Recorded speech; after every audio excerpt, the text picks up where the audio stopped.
Oke, alhamdulillah selesai pekerjaan untuk hari ini. Sekarang kita siap-siap untuk pulang.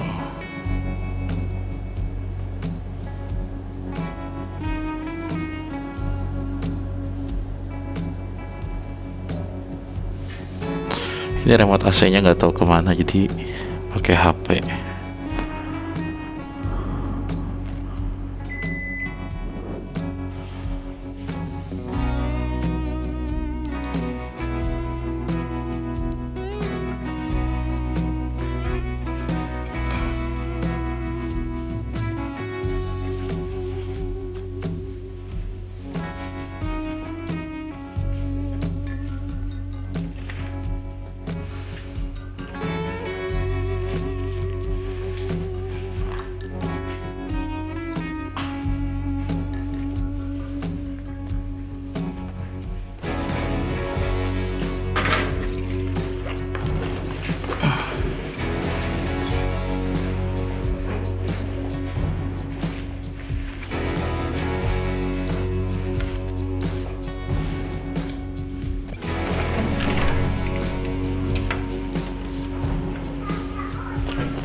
Halo. Sudah sepi sekali ya. Mau? Hayo. Hayo. Dadah.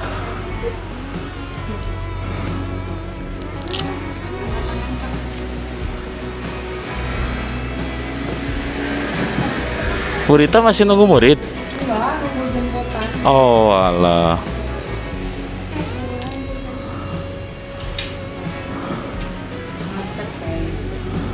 Macet.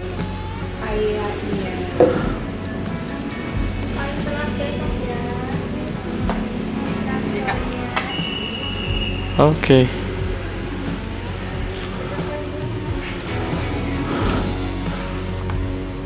Mana Mbak?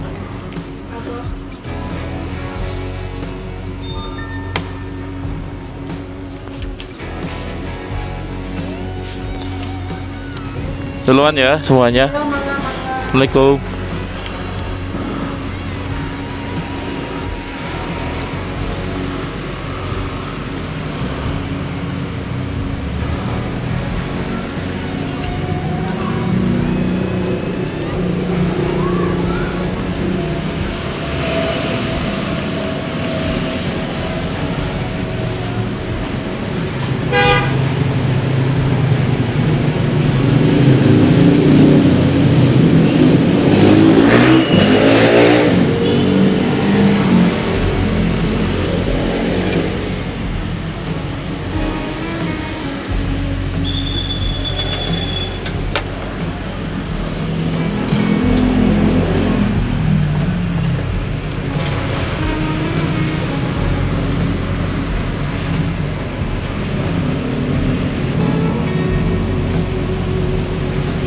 Bismillahirrahmanirrahim.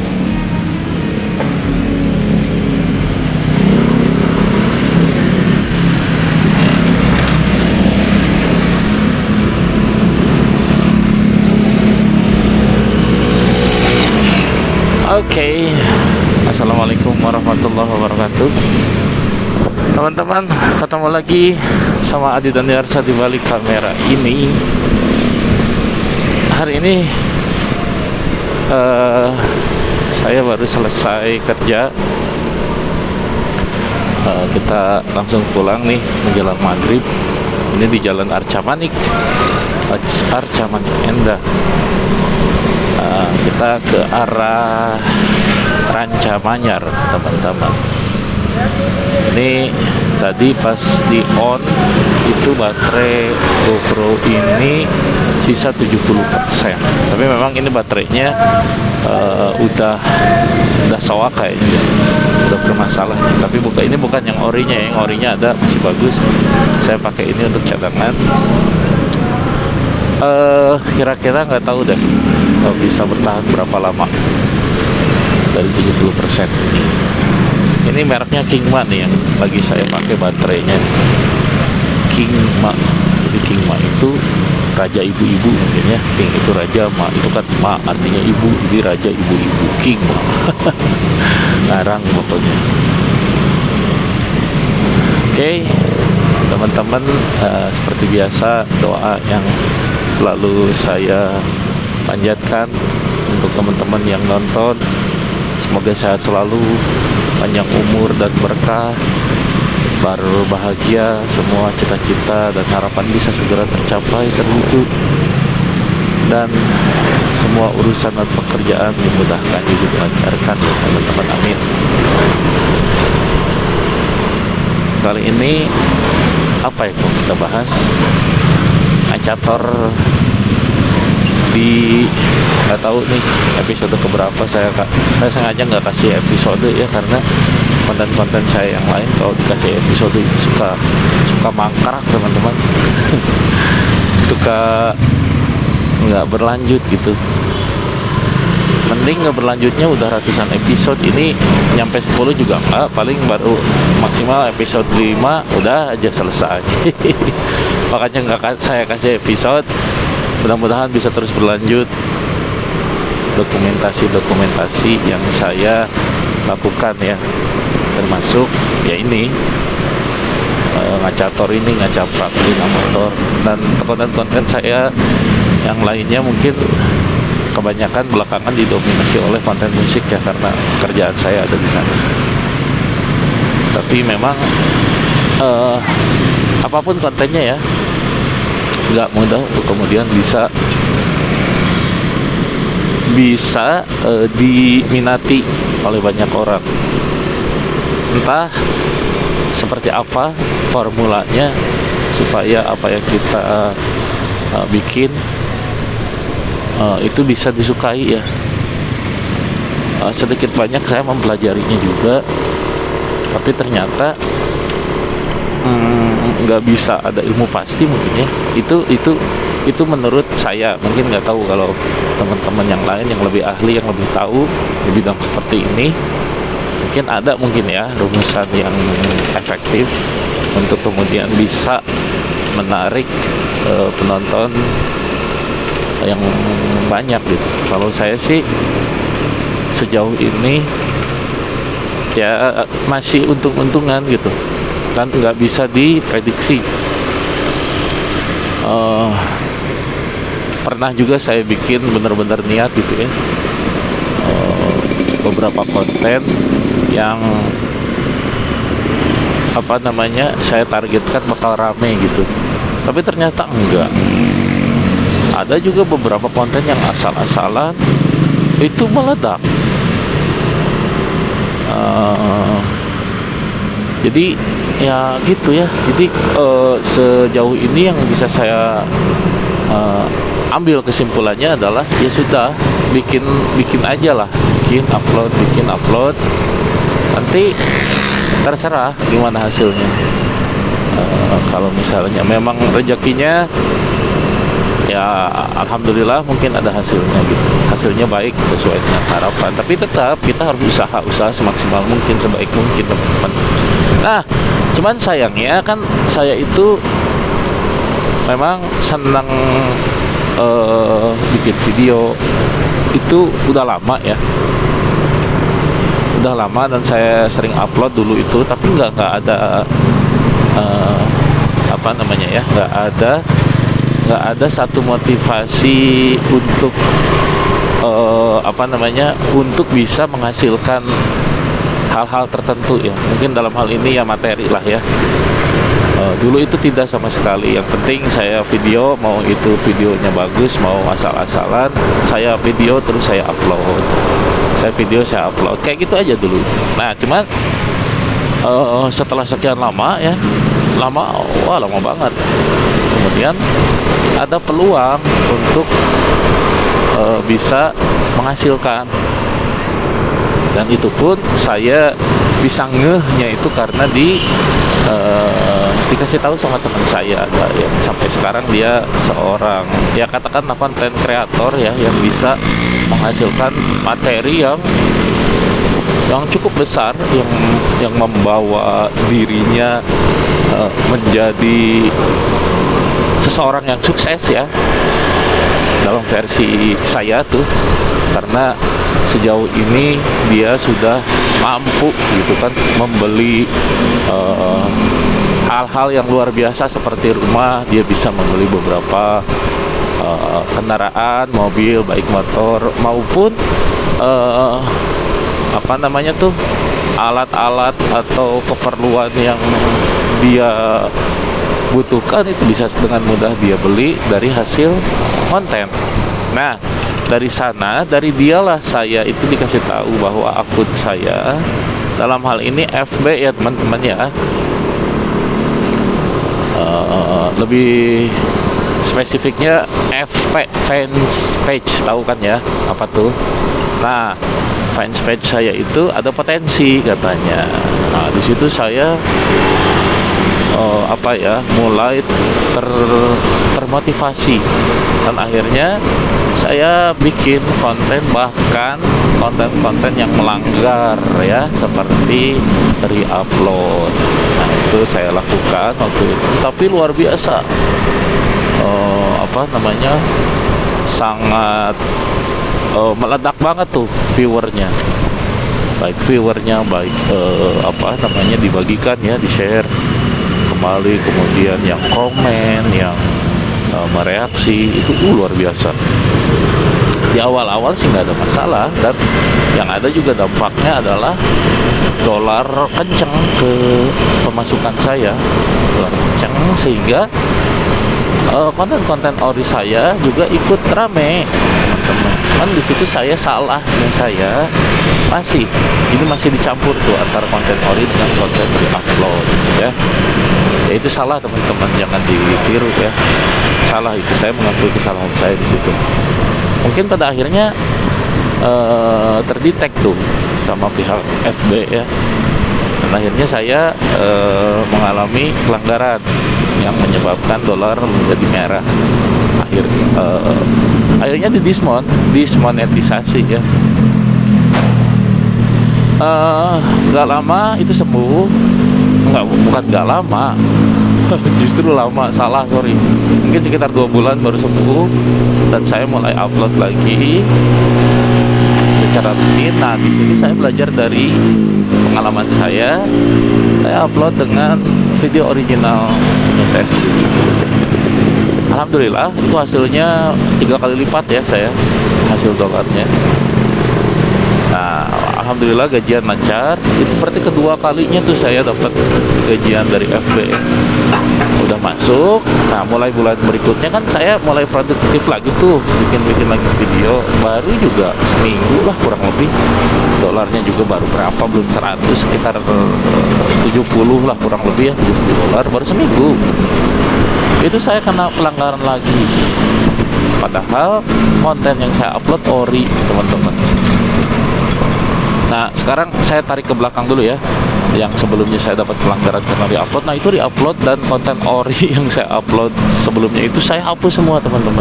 Sehingga FB saya kembali sehat ya. Nah, yang sekarang ini yang konten-konten ori saya juga yang kemudian saya dapat pelanggaran lagi nih, yang kedua kalinya itu PKM nama pelanggarannya, pelanggaran kebijakan monetisasi. Nah, itu saya bingung apa kesalahan saya, padahal yang saya upload itu konten ori. Apakah karena ada maksudnya ori di sini adalah saya sendiri gitu ya teman-teman, yang mengerjakannya, yang ada di video itu saya sendiri, saya pribadi. Yang saya di pikiran saya yang bikin saya kena pelanggaran itu adalah mungkin karena saya melakukan cover lagu orang, mungkin itu. Padahal itu luar biasa tuh, viewernya ramai banget. Akhirnya saya hapusin lagi semua sampai 0. Di fanpage saya itu nggak ada sama sekali video untuk dalam rangka saya mengupayakan agar bisa sembuh. Saya upload lagi dari 0, upload lagi sampai sekarang nih, tapi masih belum sembuh, udah 2 bulan lebih. Nah, seperti itu teman-teman ya, gambaran yang saya alami. Mungkin setiap orang tentunya berbeda-beda ya, seperti apa pengalamannya dalam hal dunia konten ya, konten kreator.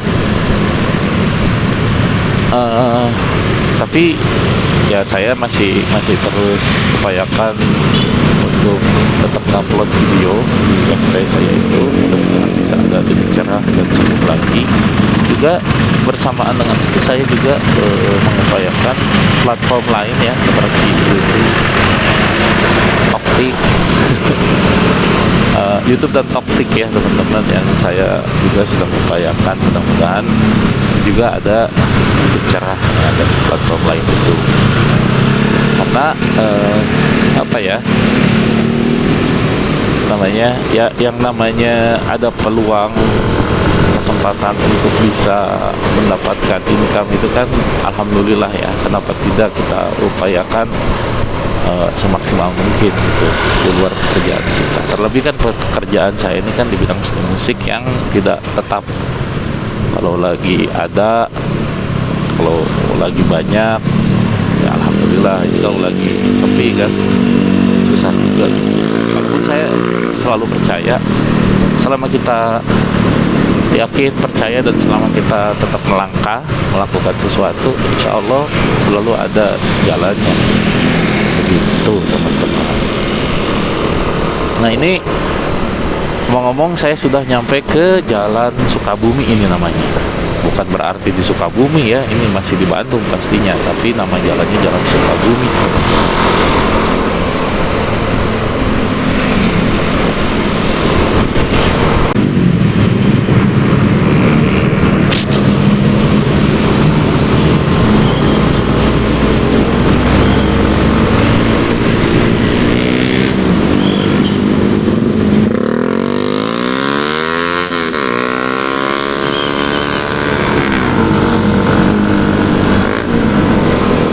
Orang yang pakai knalpot berisik itu nggak tahu deh gimana rasanya ketika dia menggunakan motor dengan knalpot yang berisik itu ya, nggak tahu saya.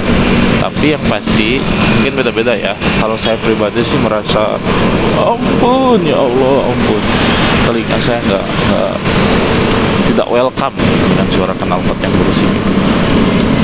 Kok bisa ya yang pakai knalpot berisik itu dengan bangganya, dengan gagahnya gitu, motornya di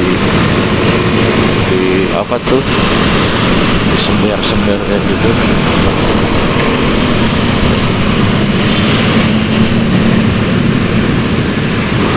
Nah, ini merah lagi buah batu, jadi ada alternatifnya, tapi tetap hati-hati.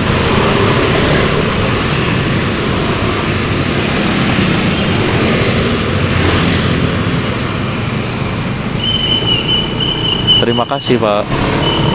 Kita lanjut.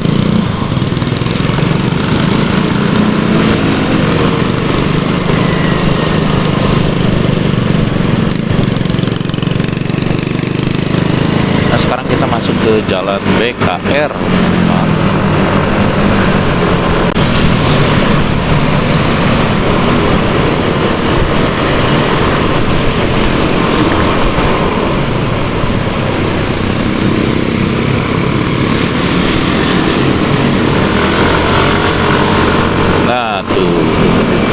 Kita ambil jalan Muhammad Toha tuh, jadi belok kiri. Bisa aja lurus, bisa, cuman saya menghindari si lampu merah, jadi biar lancar belok kiri. Tapi memang biasanya sih jam segini nanti di perempatan Muhammad Toha Soekarno Hatta di depan itu juga sama, lampu merahnya lama tuh. Dan ini nanti di depan kita coba alternatif jalan ke pelindung hewan, teman-teman. Nama jalannya pelindung hewan.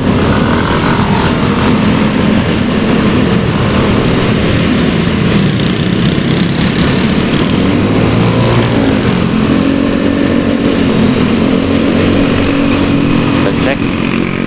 Tapi saya juga suka kelewat nih jalan pelindung hewan. harus cermat melihat ininya, gangnya. Oh itu tuh yang mobil keluar ya. Nah belok, tapi kayak yang ini, kayak yang kosong atau juga deh. Udah cari aman aja, langsung belok ke kanan, jalan pelindung hewan.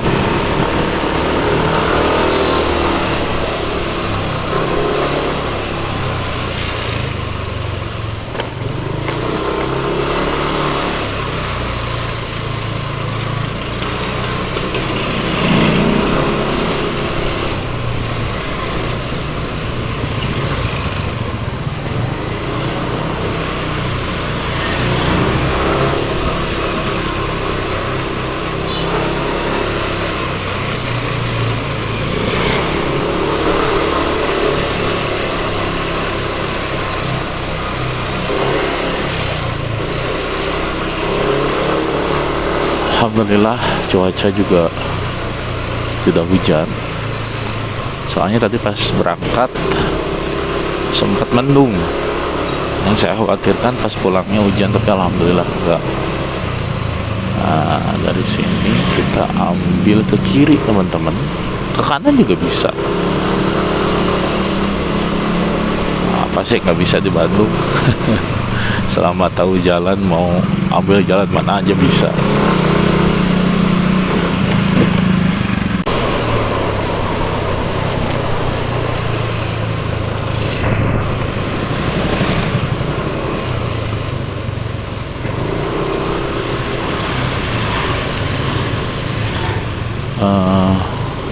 Gimana jalannya, amankah?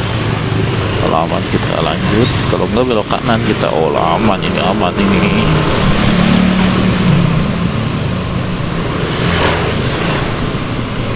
Nah ini jalan Inhofteng ini ya, kalau misalnya habis tuh di depan kan jalan Soekarno-Hatta ya. Nah di sebelah kirinya, tepat setelah habis jalan ini, itu ada bengkel 24 jam teman-teman. Dan ternyata di sininya padat.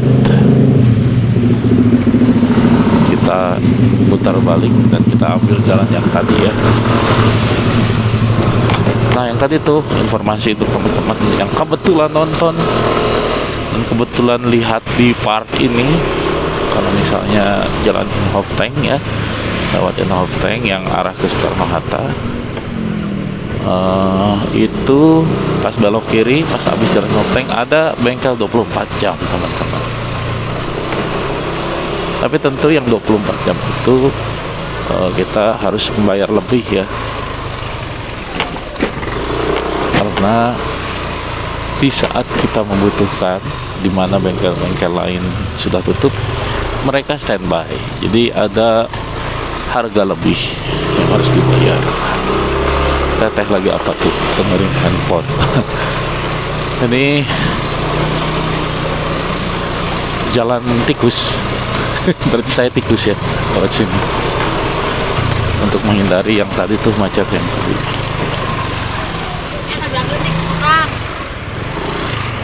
Oke. Nah, alhamdulillah di depan hijau kita langsung belok kanan teman-teman. Belok kanan langsung masuk ke Mekarwangi. Wow, ada truk. Waduh, lama sekali ini. Waduh.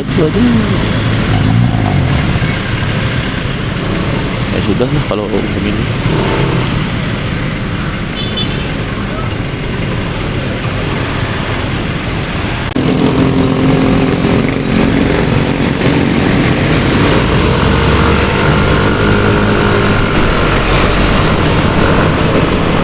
Ya namanya di jalan raya ya teman-teman. Ketika menemukan hal-hal yang membuat emosi menjadi naik, itu wajar, apa manusiawi. Tinggal sejauh mana kita bisa bersabar dan bisa mengendalikan emosinya. Santai saja. Sebentar lagi sudah masuk ke kawasan Sepatu Cibaduyut. Nah itu tuh ada flyover ini Setahu saya sih salah satu flyover baru juga yang di Bandung, Jalan Soekarno Hatta. Coba jujur sampai ke apa tuh, Caringin. Nah, kita belok kiri.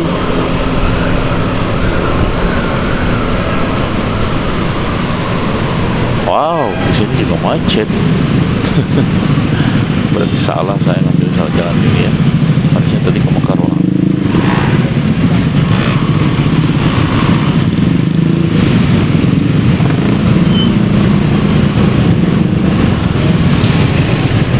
Ya sudahlah, sabar.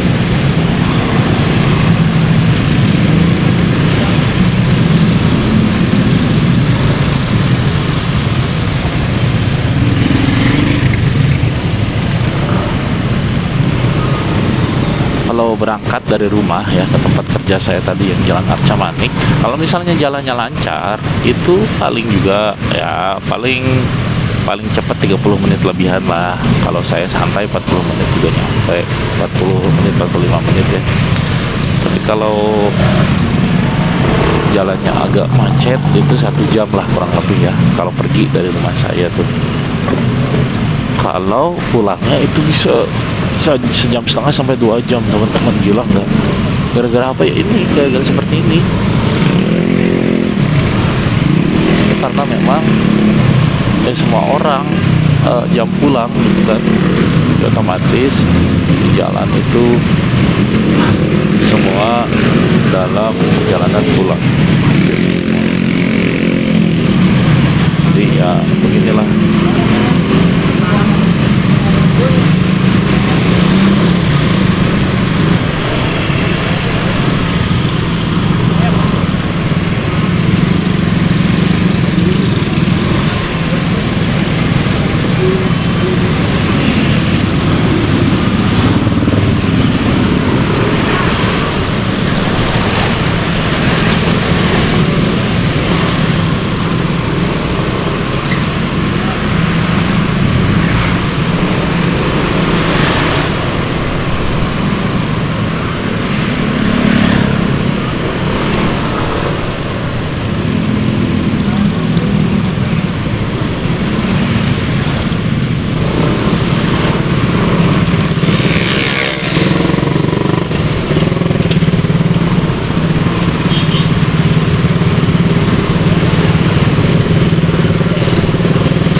Lancar, bismillah lancar.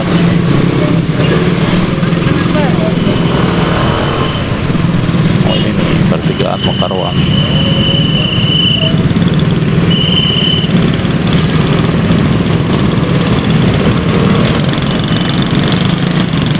Oke, alhamdulillah.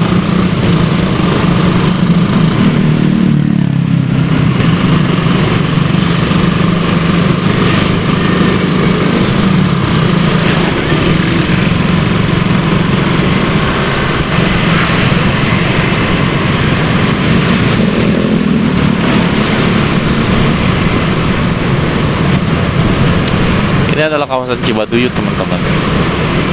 Jadi tadi itu dari mulai perempatan tadi ya, itu sudah mulai banyak toko-toko penjual sepatu, karena memang kan di Cibaduyut ini terkenal dengan penjualan sepatunya.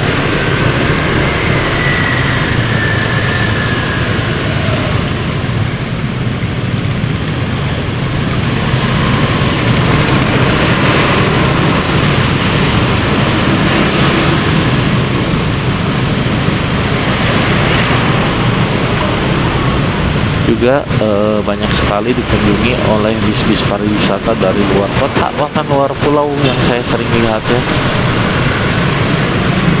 Itu banyak sekali ke sini. Apakah mereka mau berbelanja sepatu? Iya mungkin. Nah, yang jadi pertanyaan kan pasti kan secara yang kita lihat ini di mana parkir bisnya, ternyata banyak sekali gedung-gedung yang di belakangnya space-nya itu besar sekali teman-teman, yang bisa menampung banyak sekali bis di sana gitu.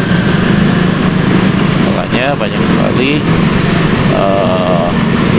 tamu-tamu luar kota, luar pulau yang mengunjungi Cibaduyut ini dengan rombongan yang tidak sedikit, dan tentu saja juga bis yang cukup banyak datang ke sini. Nah, di depan itu ada TVRI Bandung. Nah, ini nih. TVRI Bandung. Alhamdulillah saya pernah mencicipi ya. Saya pernah mengalami syuting di TVRI Bandung itu, tentu saja di bidang musik ya. Lupa 2 kali atau 3 kali gitu, dengan beberapa band yang berbeda. Salah satunya mengiringi Opik teman, Opik Tombo Ati itu. Alhamdulillah ya itu satu pengalaman yang luar biasa juga. Ada kok videonya saya punya, tapi ketika saya upload ya tentu saja jadi masalah karena itu ada hak miliknya ya, video itu ya, tentu milik TVRI gitu ya, jadi saya nggak bisa upload. Suara apa itu?